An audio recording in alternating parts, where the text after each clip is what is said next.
Welcome to BL Academy. இந்த வீடியோல bank reconciliation statement other exercise problem number 20 நம்ம பார்க்க போறோம், which is in page number 6.28. இதுல எனக்கு பெருசா explanation எதுவும் இருக்காது. The reason behind is, if you check out this 19th and 20th problem, எல்லா டேட்டாவும் ஒரே மாதிரி இருக்கு. ஒரே ஒரு பாயிண்ட் மட்டும் அவங்க எக்ஸஸா கொடுத்திருக்காங்க.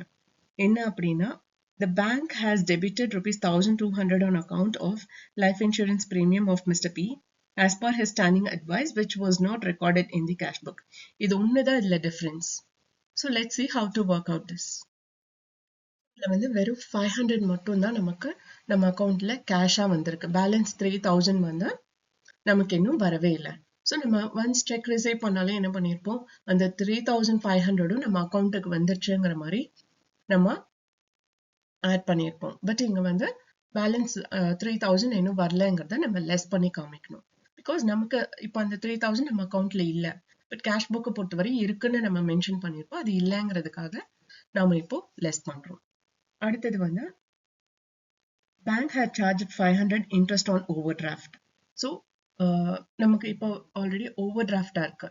ஸோ அதுக்கு இன்ட்ரெஸ்ட் அவங்க சார்ஜ் பண்ணுவாங்க. நம்ம கிட்ட இருக்கிற பேலன்ஸை விட, நம்ம கிட்ட இருக்கிற காசை விட அதிகமா காசை எடுத்து செலவு பண்ணியிருப்போம். அப்ப எவ்வளவு அதிகமா எடுத்திருக்கோமோ அதுக்கு அவங்க இன்ட்ரெஸ்ட் சார்ஜ் பண்ணுவாங்க. அந்த இன்ட்ரெஸ்ட்டை நம்ம அக்கௌண்ட்ல இருந்து எடுத்துருவாங்க. ஸோ அந்த மாதிரி அக்கௌண்ட்ல இருந்து எடுத்துட்டாங்க அப்படின்னா நம்ம அக்கௌண்ட்டை விட்டு அந்த அமௌண்ட் வெளியில போயிடுச்சு அப்படின்னு அர்த்தம். அப்ப நம்ம என்ன பண்ணணும், கேஷ் புக்லயும் அதை லெஸ் பண்ணி காமிக்கணும். ஸோ அதனால லெஸ் பண்ணிடும். அடுத்தது வந்து bank passbook shows credit of rupees 1000 representing 400 paid by the debtor directly into the bank and 600 collected by the bank. So ஒரு 1000 rupees நம்ம அக்கௌண்ட்டுக்கு வந்திருக்கு. Okay, it has been increased. So அது இன்க்ரீஸ் ஆனது வந்து நாம என்ன பண்ணோம், பாஸ்புக்ல 1000 rupees இன்க்ரீஸ் ஆயிருக்குன்னா கேஷ் புக்லயும் நம்ம இன்க்ரீஸ் பண்ணோம்ல. ஸோ அதனால அதை இங்க இன்க்ரீஸ் பண்ணியிருக்கோம். அதுல 600 rupeesங்கிறது வந்து நமக்கு காசு தர வேண்டியவங்க டைரக்டா நம்ம அக்கௌண்ட்ல டெபாசிட் பண்ணிட்டாங்க. நம்ம கிட்ட இருந்து பேங்கிங் டீடைல்ஸ் எல்லாம் வாங்கிட்டு அங்க பேங்க்குக்கு போய் அந்த டீடைல் காமிச்சு நம்ம அக்கௌண்ட்ல டெபாசிட் பண்ணிட்டாங்க. அண்ட் இன்னொரு 400 வந்து நம்ம இன்வெஸ்ட்மெண்ட் பண்ணதுல நமக்கு இன்ட்ரெஸ்ட் கிடைக்கும். அந்த இன்ட்ரெஸ்ட்டை பேங்கரே டைரக்டா போய் கலெக்ட் பண்ணிட்டு வந்து நம்ம அக்கௌண்ட்ல போட்டாங்க. ஓகே, ஸோ இப்படிதான் நமக்கு இன்கம் வந்திருக்கு. ஸோ அந்த இன்கம் நம்ம கேஷ் புக்லயும் ஆட் பண்றோம்.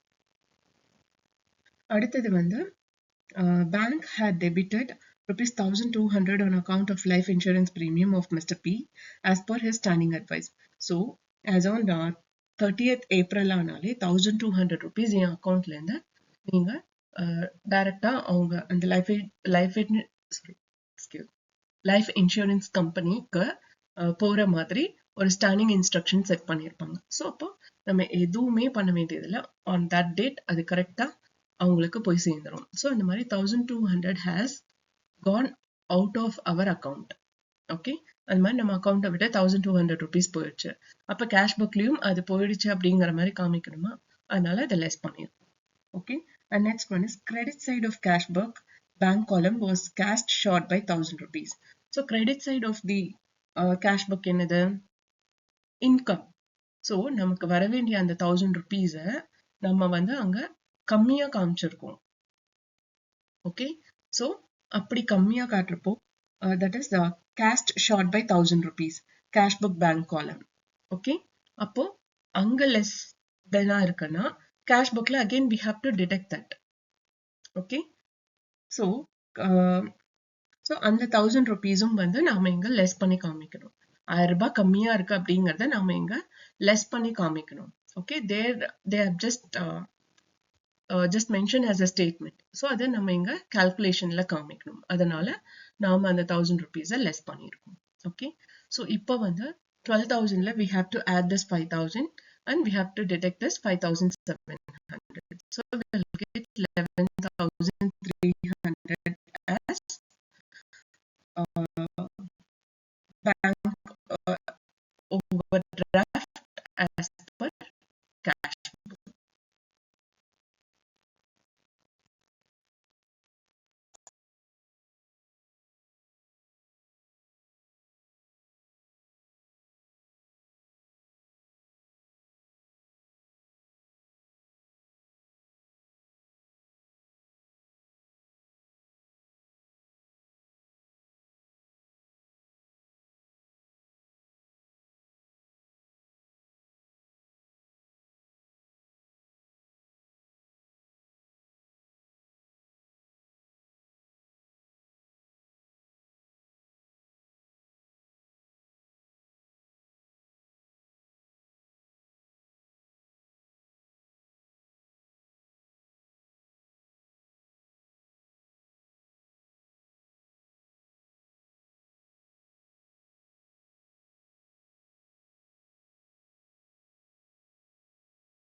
இந்த வீடியோ வாட்ச் பண்ணதுக்கு ரொம்ப தேங்க்ஸ். இந்த வீடியோ நிஜமாவே இன்ஃபர்மேட்டிவாக இருக்குன்னு ஃபீல் பண்ணிங்கன்னா லைக் பண்ணுங்கள், ஷேர் பண்ணுங்கள் அண்ட் சப்ஸ்கிரைப் பண்ணுங்கள்.